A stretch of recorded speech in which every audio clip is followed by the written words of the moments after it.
इयत्ता 12वी विषय भूगोल प्रकरण क्रमांक 8 भूगोल स्वरूप व व्याप्ती। स्वाध्याय प्रश्न क्रमांक पहिला अचूक गट ओळखा। तर यामध्ये एक आहे अ गटमध्ये भूरूपशास्त्र, हवामानशास्त्र, जैव भूगोल, ऐतिहासिक भूगोल। ब गट नकाशाशास्त्र, सर्वेक्षण, माहिती संकलन, GIS किंवा GPS।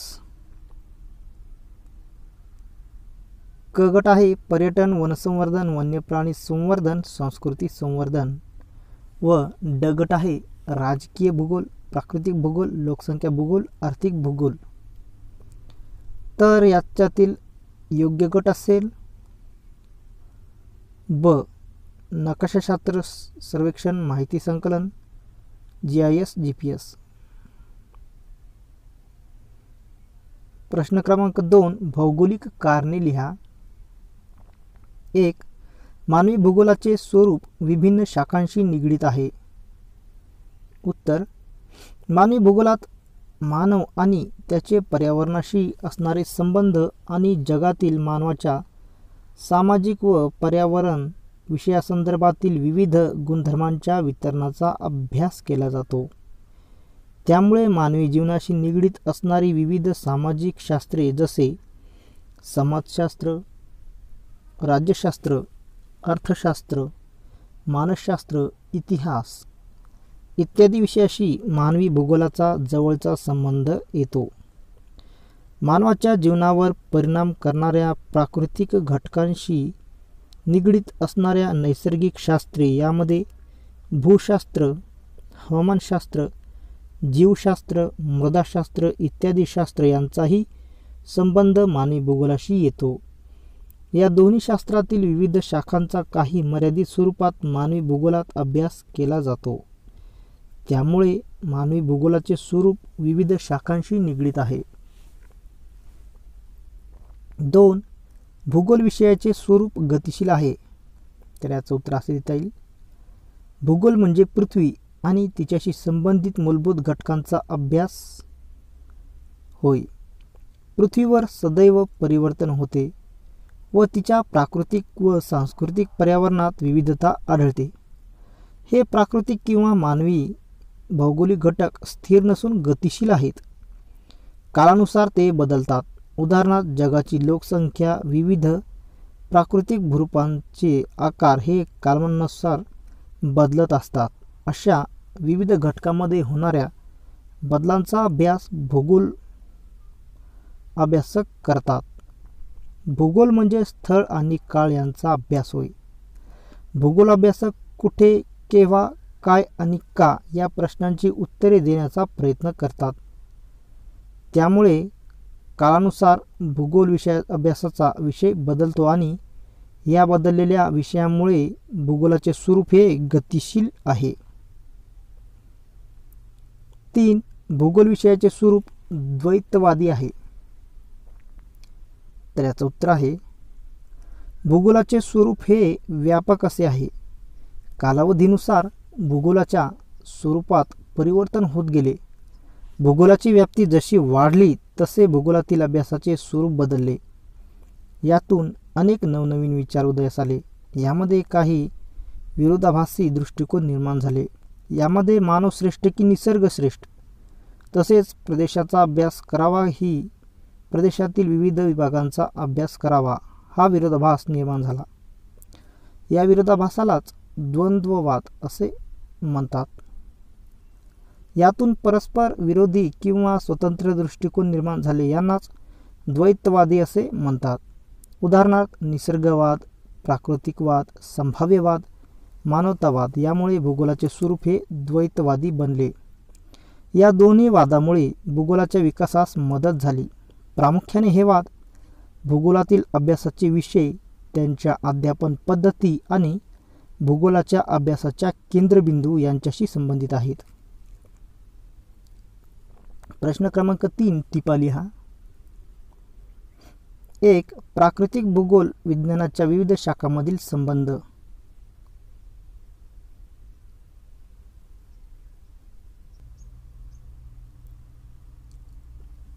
उत्तर,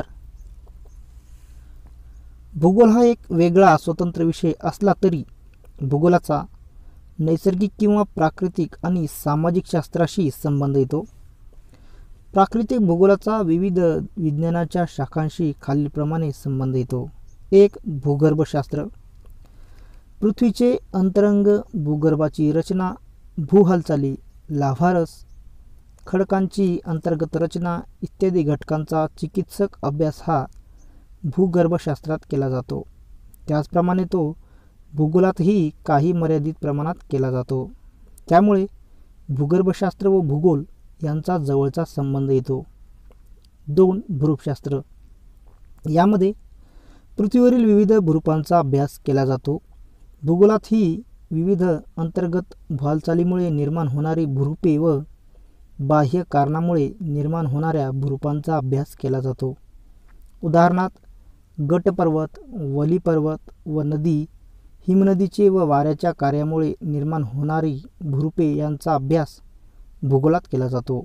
यामुळे भूरूपशास्त्राचा व भूगोलाचा संबंध हा खूपच जवळचा आहे हे दिसून येते. 3. हवामानशास्त्र. हवामानशास्त्रात हवामानाचे विविध घटकांचा अभ्यास केला जातो. त्याचप्रमाणे भूगोलातही हवामानाच्या विविध घटकांचा अभ्यास केला जातो. उदाहरणार्थ पृथ्वीवरील कटिबंध, वारे, पर्जन्य, आर्द्रता, तापमान इत्यादी घटकांचा प्रदेशामधील वनस्पती, प्राणी व मानवी जीवनावर होणारा परिणाम यांचा अभ्यास केला जातो. यामुळे हवामानशास्त्र व भूगोल यांचा जवळचा संबंध दिसून येतो. 4. जीवशास्त्र. जीवशास्त्रातील प्राणीशास्त्र व वनस्पतीशास्त्र या प्रमुख 2 शाखा आहेत. यामध्ये विविध सजीवांची रचना तसेच विविध प्राण्यांचा अभ्यास केला जातो. त्याचप्रमाणे भूतलावर आढळून येणाऱ्या विविध वनस्पतींचा अभ्यास हा वनस्पतीशास्त्रामध्ये केला जातो. भूगोलामध्ये देखील नैसर्गिक प्रदेश व त्या प्रदेशात आढळून येणाऱ्या विविध वनस्पती, प्राणी, जीवन यांच्यावर होणाऱ्या भौगोलिक घटकांचा अभ्यास केला जातो. विविध प्रदेशामध्ये आढळून येणाऱ्या प्राण्यांच्या जाती, वर्गीकरण, शारीरिक वैशिष्ट्ये, त्यांचे मानवी जीवनातील उपयोग यांचा अभ्यास देखील भूगोलामध्ये केला जातो. त्यामुळे भूगोलाचा अभ्यास करत असताना भूगोल व जीवशास्त्राचा संबंध हा येतो. 5. मृदाशास्त्र. मृदाशास्त्रामध्ये मृदा निर्मितीची प्रक्रिया, मृदा निर्मितीवर परिणाम करणारे घटक इत्यादीचा सखोल अभ्यास केला जातो. भूगोलामध्ये देखील मृदा निर्मितीची प्रक्रिया, मृदेवर परिणाम करणारे विविध घटक, खडक, विदारण प्रक्रिया, हवामानाचा मृदा निर्मितीवर होणारा परिणाम, मृदेचे विविध प्रकार, मृदेची रचना, मृदेचा पोत, सुपीकता, विविध मृदेमध्ये घेतली जाणारी पिके इत्यादीचा अभ्यास भूगोलामध्ये केला जातो. 6. रसायनशास्त्र. रसायनशास्त्र व भूगोल यांचाही जवळचा संबंध आहे.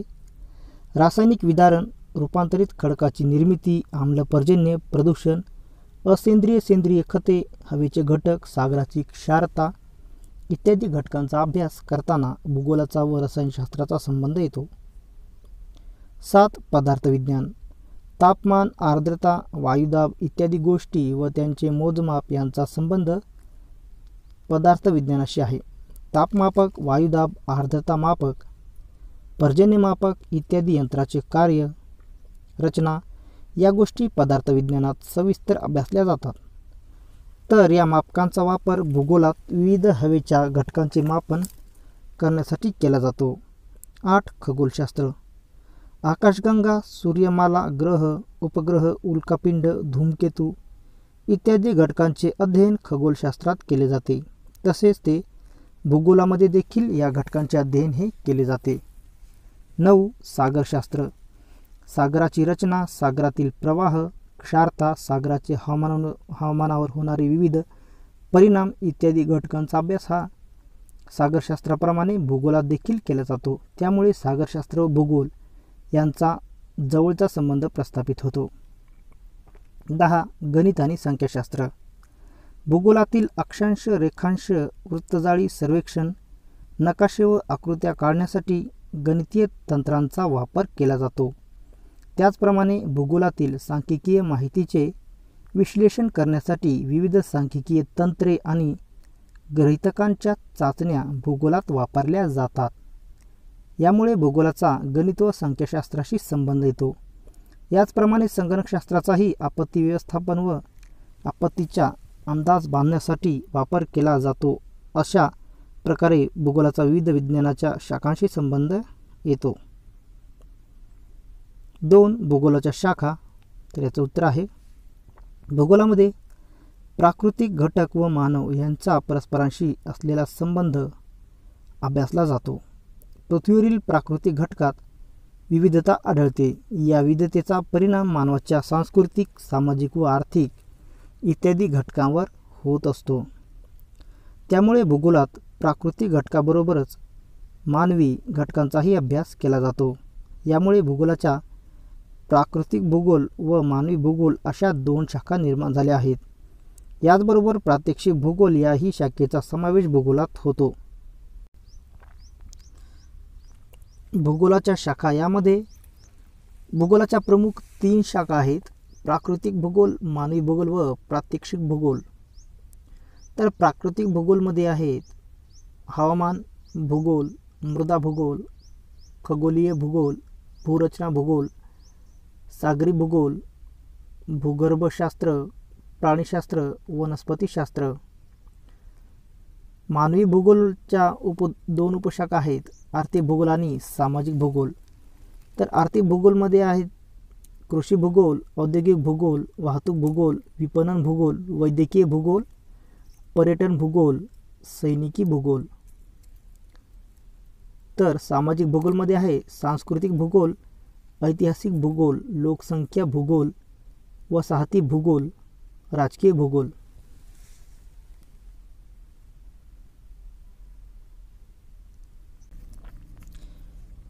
3 भूगोलातील आधुनिक कल. तर याचं उत्तर असे देता येईल भूगोलाचे स्वरूप गतिमान असल्यामुळे दिवसेंदिवस भूगोलाची व्याप्ती वाढत आहे. नवीन अनेक घटकांची भर या विषयात पडत आहे.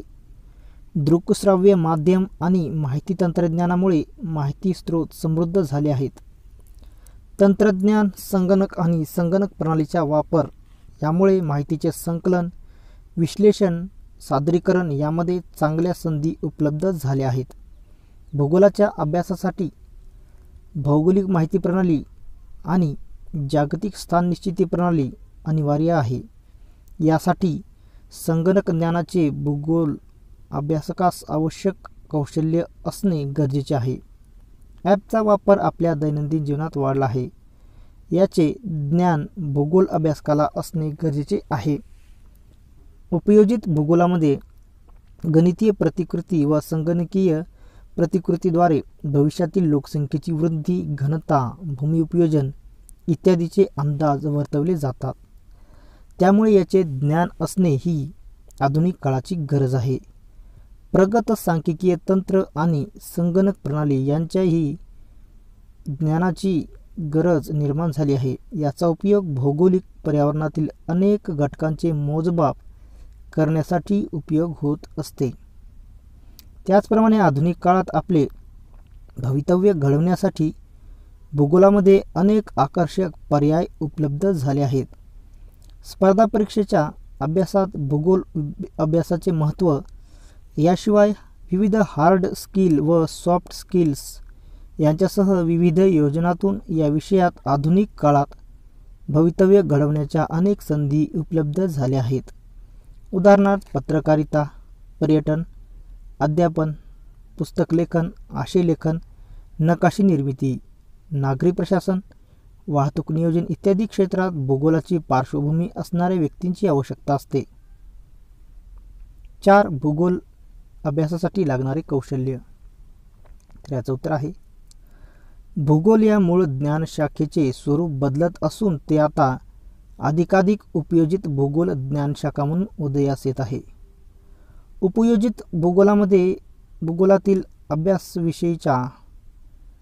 अभ्यासविषयाच्या सर्व घटकांचा भविष्यकालीन उपयोग करणे आणि अंदाज वर्तवणे याकडे कल वाढत आहे. या सर्वांचा एक परिणाम म्हणून आता उपयोजित भूगोल आणि एक नवी ज्ञानशाखा वेगाने विकसित होत आहे. या ज्ञानशाखेत गणितीय प्रतिकृती, संगणकीय प्रतिकृती यांचा वापर करून तसेच प्रगत सांख्यिकीय तंत्र आणि संगणक प्रणाली यांचा वापर करून हवेची स्थिती, हवामान बदल, समुद्र पातळीतील बदल, पर्यावरणातील बदल, प्रदूषण, मृदा अपक्षरण, निर्वनीकरण, आकारांची भविष्यकालीन निर्मिती या प्राकृतिक भूगोलविषयक घटकात विशेषत्वाने वापर केला गेला आहे. अशाच प्रकारच्या आधुनिक तंत्रज्ञानाचा वापर करून भविष्यकालीन लोकसंख्या वृद्धी आणि घनता, भूमी उपयोजन, शेती करण्याचे प्रमाण, लोकसंख्येचे स्थलांतर, लोकसंख्येचे प्रारूप, औद्योगिकीकरण, शहरीकरण, झोपडपट्ट्यांचे व्यवस्थापन अशा विविध मानवी भूगोल अभ्यास विषयातही आधुनिक तंत्रज्ञानाचा वापर वाढत आहे. त्यामुळेच भूगोल विषयातील मूलभूत घटकांच्या सखोल ज्ञानासह काही कौशल्य आत्मक ज्ञानही आत्मसात केल्यास त्याच्या संयोजनातून भविष्यकालीन रोजगाराच्या तसेच स्वयंरोजगाराच्या अनेकविध संधींचा खजिना भूगोल विषयाच्या माध्यमातून उपलब्ध होऊ शकतो. प्रश्न क्रमांक 4. सविस्तर उत्तरे लिहा. 1. दैनंदिन जीवन जगताना आपल्याला भूगोलाचा कसा उपयोग होतो ते उदाहरणासह स्पष्ट करा. उत्तर. भूगोलाचा उपयोग आपल्या जीवनात सातत्याने होत असतो. सकाळी उठल्यापासून ते रात्री झोपेपर्यंत भूगोलाचा प्रत्यक्ष व अप्रत्यक्षरित्या संबंध येत असतो. सूर्योदय, किमान, कमाल तापमान, दिवसरात्र, महिने, ऋतू, हंगाम इत्यादी घटकांचा प्रत्यक्षरित्या मानवी जीवनाशी संबंध येतो. घरातील साधे उदाहरण म्हणजेच विजेची बटन दाबतो त्यावेळी असा प्रश्न पडतो की ही वीज कोणत्या ठिकाणापासून येते, त्या ठिकाणाचे नाव काय, त्या धरणाचे नाव काय, त्या ठिकाणी भूपृष्ठ रचना कशी आहे, धरण किती TMCचे आहे, धरणातील जलाशयाचे नाव काय, धरणाजवळ पर्जन्यमानाचे किती प्रमाण आहे, असे अनेक प्रश्न निर्माण होतात. या सर्व प्रश्नांची उत्तरे भूगोल विषयात मिळतात. घरातूनच भूगोल विषयाची सुरुवात होत असते. आजच्या आधुनिक जगात वर्तमानपत्रे, विविध दूरदर्शन वाहिनी व समूह संपर्क माध्यमे इत्यादीद्वारे मानवाला दैनंदिन भौगोलिक घटनांची माहिती मिळत असते. प्रत्येक मानवाचे संपूर्ण दैनंदिन व्यवहार हे भूगोलाने वेढलेले असतात. माझ्या जीवनाच्या कोणत्याही व्यवहाराशी भौगोलिक घटनांचा संबंध येता कामा नये असे म्हणणाऱ्या व्यक्तीला या जगात कुठेच स्थान नसेल. मानवाचे सर्व जीवनच भूगोलाने व्यापलेले आहे हे खालीलप्रमाणे सांगता येईल. मानवाच्या मूलभूत गरजांची पूर्ती. मानव आपल्या दैनंदिन अन्न, वस्त्र, निवारा या गरजांच्या पूर्तीसाठी भूगोलावर अवलंबून असतो. मानवाच्या प्राथमिक गरजेचे स्वरूप वेगळे असले तरी मूलभूत गरजा मात्र त्याच आहेत.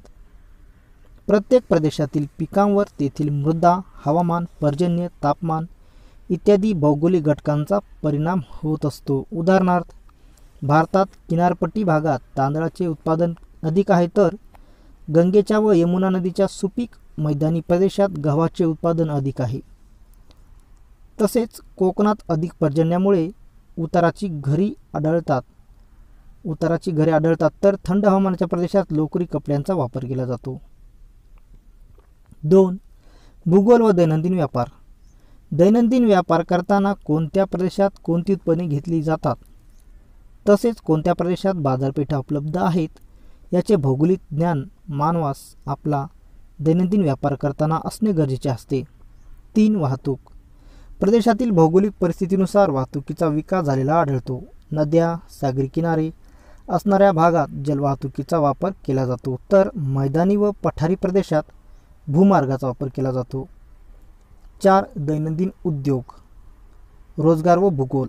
प्रदेशातील खनिज संपत्ती, जलस्रोत, हवामान, वाहतूक इत्यादी घटकांचा परिणाम उद्योगाच्या स्थापनेवर होतो. त्यामुळे ज्या प्रदेशात हे भौगोलिक घटक अनुकूल असतात तेथे उद्योगधंद्यांचे केंद्रीकरण होते व त्या भागात रोजगाराच्या संधी मिळतात. त्यामुळे मानवाच्या दैनंदिन जीवनातील उद्योग व रोजगार यामध्येही भौगोलिक घटकांचा उपयोग होत असतो. 5. मानवाचे आरोग्य. ऋतू, हवामान, पर्जन्य इत्यादी भौगोलिक घटकांचा मानवाच्या आरोग्यावर परिणाम होत असतो. ऋतुमानानुसार होणारे विविध आजार व त्या संदर्भात घ्यावयाची काळजी यासाठी ऋतूनुसार होणारे हवामानातील बदल, पर्जन्य, तापमान, हवेची स्थिती इत्यादी या बदलचे ज्ञान मानवास दैनंदिन जीवनात असणे गरजेचे असते. 6. आपत्ती व्यवस्थापन. दैनंदिन जीवन जगत असताना मानवास निसर्गातून निर्माण होणाऱ्या विविध आपत्तीबद्दल ज्ञान असणे गरजेचे असते. अचानक उद्भवणाऱ्या आपत्ती उदाहरणार्थ भूकंप, त्सुनामी, वादळे इत्यादीबद्दलचे ज्ञान असल्यास अशा आपत्तीच्या वेळेस तो काळजी घेऊ शकतो व त्या आपत्तीचा पूर्व अंदाज घेऊन जीवित व वित्तहानी कमी करू शकतो. 7. प्रदूषण. दैनंदिन जीवनात प्रदूषण ही एक गंभीर समस्या निर्माण झालेली आहे. प्रदूषणामुळे निर्माण होणाऱ्या विविध समस्या व त्या समस्याबद्दलची माहिती, प्रदूषण निर्माण करणारी कारके, त्यांचा होणारा परिणाम व उपाय याबद्दल भौगोलिक ज्ञान असणे गरजेचे आहे. 8. संरक्षण व भूगोल. युद्धजन्य परिस्थितीत सैनिकी अधिकाऱ्यांना भूपृष्ठ रचना, नदी प्रणाली, हवामान, विविध प्राकृतिक नकाशा, दिशा, हवेची स्थिती इत्यादी भौगोलिक घटकांचे ज्ञान उपयोगी पडत असते. अशा प्रकारे मानवाच्या दैनंदिन जीवनात भूगोलाचे ज्ञान हे उपयोगी पडत असते. त्यामुळे मानवाचे संपूर्ण जीवन हे भूगोलमय आहे. 2. भूगोलाचा इतर विषयांशी असलेला संबंध स्पष्ट करा. तर याचं उत्तर आहे, भूगोल हा एक वेगळा स्वतंत्र विषय असला तरी भूगोलाचा नैसर्गिक किंवा प्राकृतिक आणि सामाजिक शास्त्राशी संबंध येतो. या शास्त्राचे संबंध येऊन भूगोलाच्या अनेक शाखा विकसित झालेल्या आहेत. यामुळे भूगोल हा एकात्मिक आणि आंतरशाखीय विषय बनला आहे. भूगोलाचा नैसर्गिक व सामाजिक शास्त्रातील विविध विषयाशी खालीलप्रमाणे संबंध येतो. प्राकृतिक भूगोल व प्राकृतिक शास्त्र व भूगोल यांच्यातील संबंध.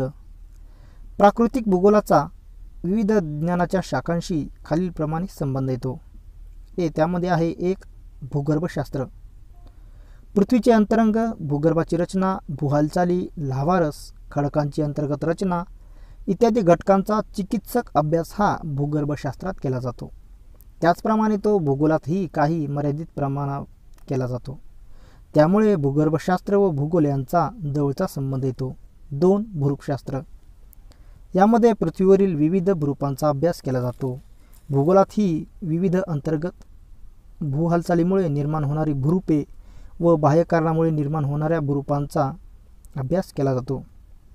उदाहरणार्थ गटपर्वत, वलीपर्वत व नदी, हिमनदीचे व वाऱ्याच्या कार्यामुळे निर्माण होणारी भूरूपे यांचा अभ्यास भूगोलात केला जातो. यामुळे भूरूपशास्त्राचा व भूगोलाचा संबंध हा खूपच जवळचा आहे हे दिसून येते. 3. हवामानशास्त्र. हवामानशास्त्रात हवामानाच्या विविध घटकांचा अभ्यास केला जातो. त्याचप्रमाणे भूगोलातही हवामानाच्या विविध घटकांचा अभ्यास केला जातो. उदाहरणार्थ पृथ्वीवरील कटिबंध, वारे, पर्जन्य, आर्द्रता, तापमान इत्यादी घटकांचा प्रदेशामधील वनस्पती, प्राणी व मानवी जीवनावर होणारा परिणाम यांचा अभ्यास केला जातो. यामुळे हवामानशास्त्र व भूगोल यांचा जवळचा संबंध दिसून येतो. 4. जीवशास्त्र. जीवशास्त्रातील प्राणीशास्त्र व वनस्पतीशास्त्र या प्रमुख 2 शाखा आहेत. यामध्ये विविध सजीवांची रचना तसेच विविध प्राण्यांचा अभ्यास केला जातो. त्याचप्रमाणे भूतलावर आढळून येणाऱ्या विविध वनस्पतींचा, विविध प्रदेशामध्ये आढळून येणाऱ्या प्राण्यांच्या जाती, वर्गीकरण, शारीरिक वैशिष्ट्य, त्यांचे मानवी जीवनातील उपयोग यांचा अभ्यास देखील भूगोलामध्ये केला जातो. त्यामुळे भूगोलाचा अभ्यास करत असताना भूगोल व जीवशास्त्राचा संबंध हा येतो. 5. मृदाशास्त्र. मृदाशास्त्रामध्ये मृदा निर्मितीची प्रक्रिया, मृदा निर्मितीवर परिणाम करणारे घटक इत्यादीचा सखोल अभ्यास केला जातो. भूगोलामध्ये देखील मृदा निर्मितीची प्रक्रिया, मृदेवर परिणाम करणारे घटक, विविध घटक, खडक, विदारण प्रक्रिया, हवामानाचा मृदा निर्मितीवर होणारा परिणाम, मृदेचे विविध प्रकार, मृदेची रचना, मृदेचा पोत, सुपीकता, विविध मृदेमध्ये घेतली जाणारी पिके इत्यादीचा अभ्यास देखील भूगोलामध्ये केला जातो. 6. रसायनशास्त्र. रसायनशास्त्र व भूगोल यांचाही जवळचा संबंध आहे. रासायनिक विदारण, रूपांतरित खडकाची निर्मिती, आम्लपर्जन्य, प्रदूषण, सेंद्रिय असेंद्रिय खते, हवेचे घटक, सागराची क्षमता, सागराची क्षारता इत्यादी घटकांचा अभ्यास करताना भूगोलाचा व रसायनशास्त्राचा संबंध येतो. 7. पदार्थविज्ञान. तापमापक, वायुदाब, आर्द्रता मापक, पर्जन्यमापक इत्यादी यंत्राचे कार्य, रचना या गोष्टी पदार्थविज्ञानात सविस्तर अभ्यासल्या जातात. तर या मापकांचा वापर भूगोलात विविध हवेच्या घटकांचे मापन करण्यासाठी केला जातो. 8. खगोलशास्त्र. आकाशगंगा, सूर्यमाला, ग्रह, उपग्रह, उल्कापिंड, धूमकेतू इत्यादी घटकांचे अध्ययन खगोलशास्त्रात केले जाते. तसेच भूगोलामध्ये देखील या घटकांचे अध्ययन हे केले जाते. 9. सागरशास्त्र. सागराची रचना, सागरातील प्रवाह, क्षारता, सागराचे हवामानानुसार होणारे विविध परिणाम इत्यादी घटकांचा अभ्यास हा सागरशास्त्राप्रमाणे भूगोलात देखील केला जातो. त्यामुळे सागरशास्त्र व भूगोल यांचा जवळचा संबंध प्रस्थापित होतो. 10. गणित आणि संख्याशास्त्र. भूगोलातील अक्षांश, रेखांश, वृत्तजाळी, सर्वेक्षण, नकाशे व आकृत्या काढण्यासाठी गणितीय तंत्राचा वापर केला जातो. त्याचप्रमाणे भूगोलातील सांख्यिकीय माहितीचे विश्लेषण करण्यासाठी विविध सांख्यिकीय तंत्रे आणि गृहीतकांच्या चाचण्या भूगोलात वापरल्या जातात. यामुळे भूगोलाचा गणित व संख्याशास्त्राशी संबंध येतो.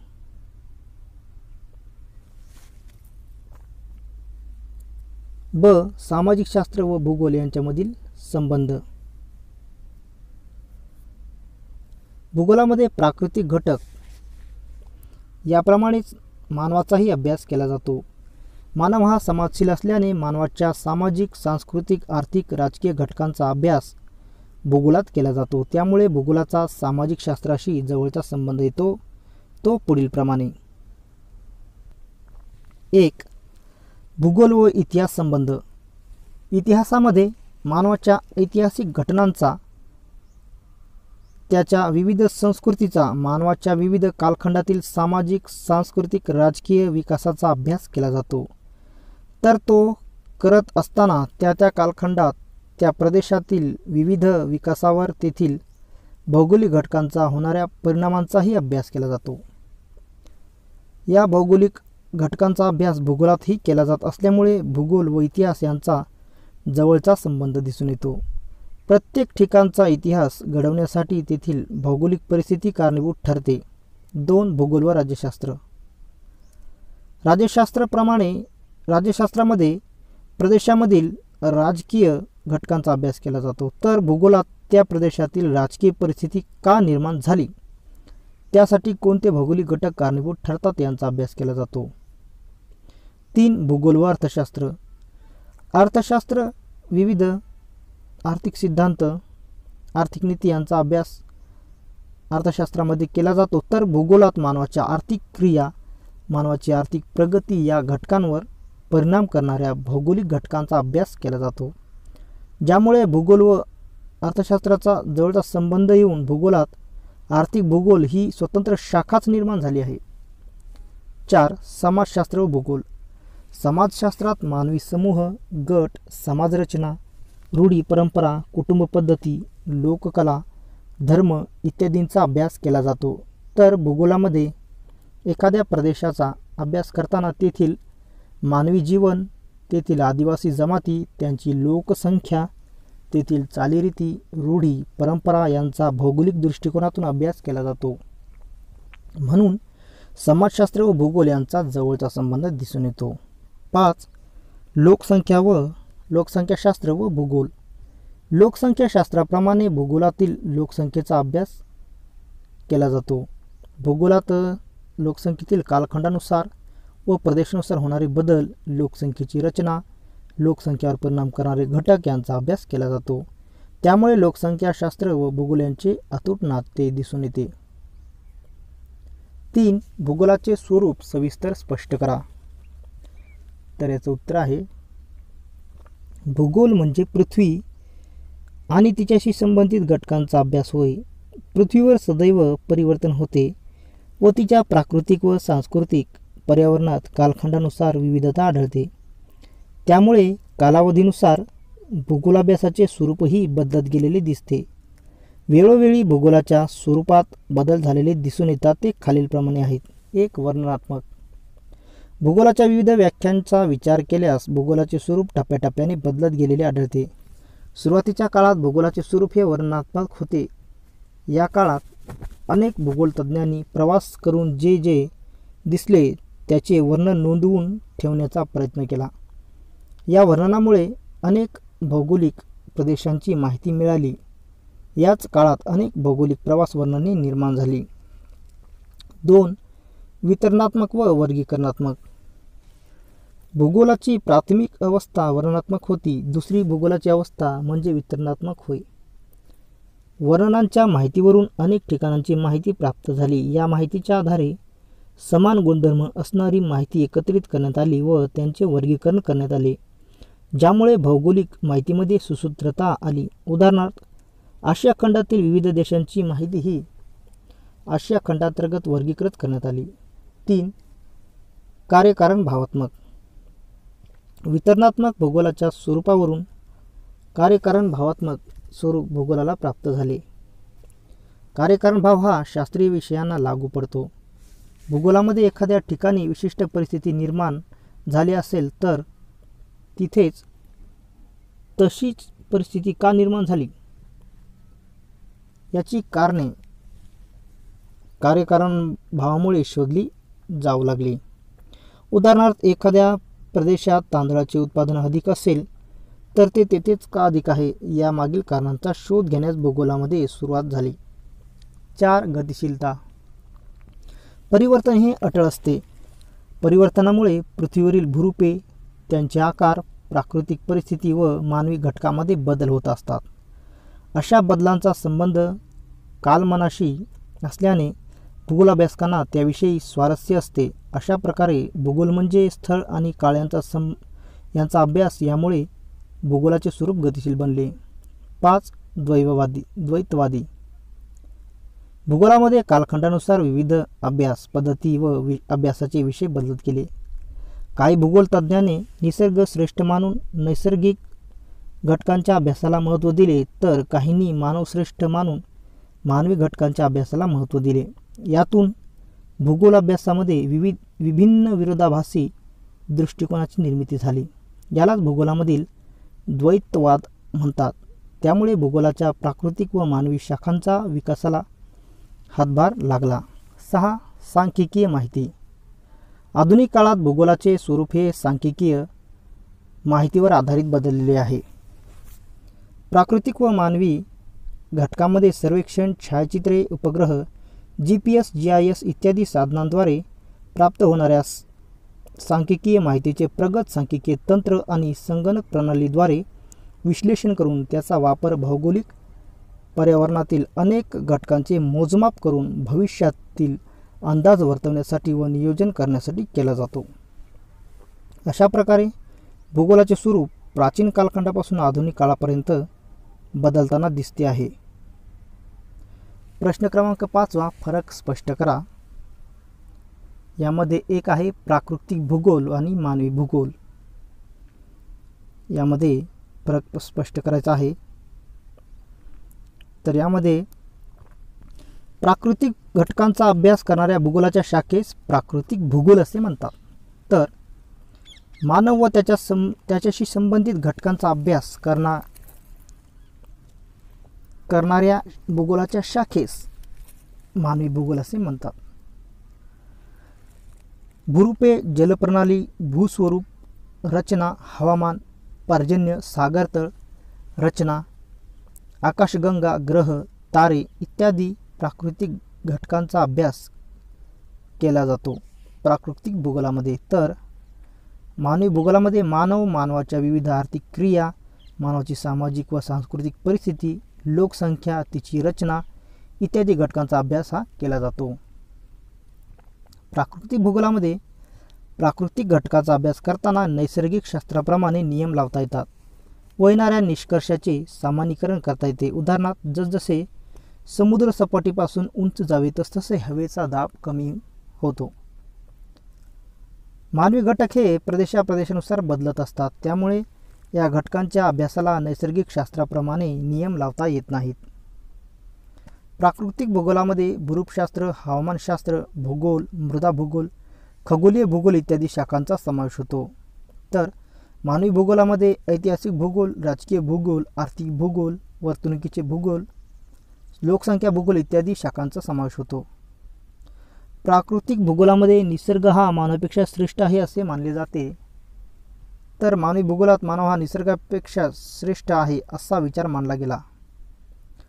प्राकृतिक भूगोलाच्या विकासासाठी अलेक्झांडर व्हॅन हम्बोल्ट, अल्फ्रेड हेटनर, रेक्लस, मॅकिंडर इत्यादी भूगोल अभ्यासकांनी योगदान दिले. तर मानवी भूगोलाच्या विकासास Vidal de la Blache, Friedrich Ratzel, White, Richthofen, Dickinson इत्यादी भूगोल अभ्यासकांनी योगदान दिले.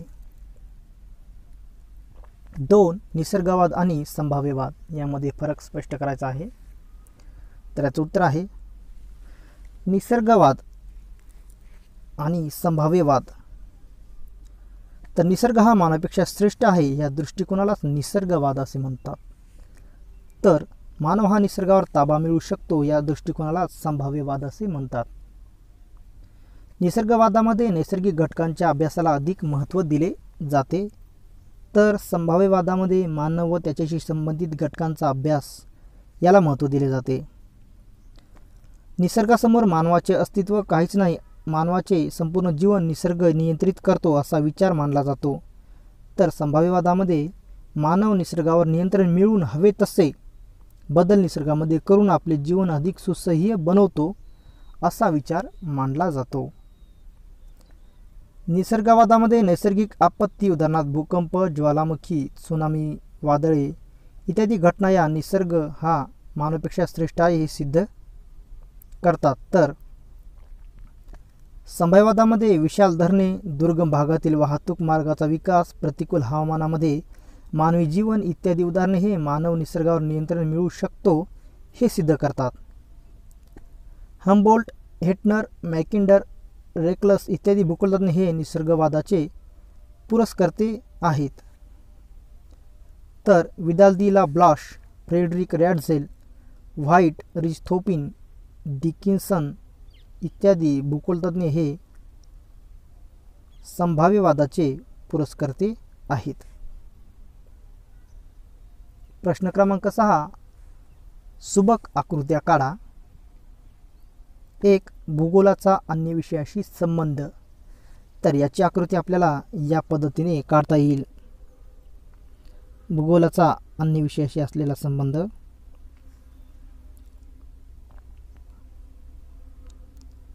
2. भूगोलाच्या अभ्यासासाठी लागणारे कौशल्य. तर याची आकृती आपल्याला या पद्धतीने काढता येईल. या पद्धतीने आकृती काढून पूर्ण नावे देता येतील.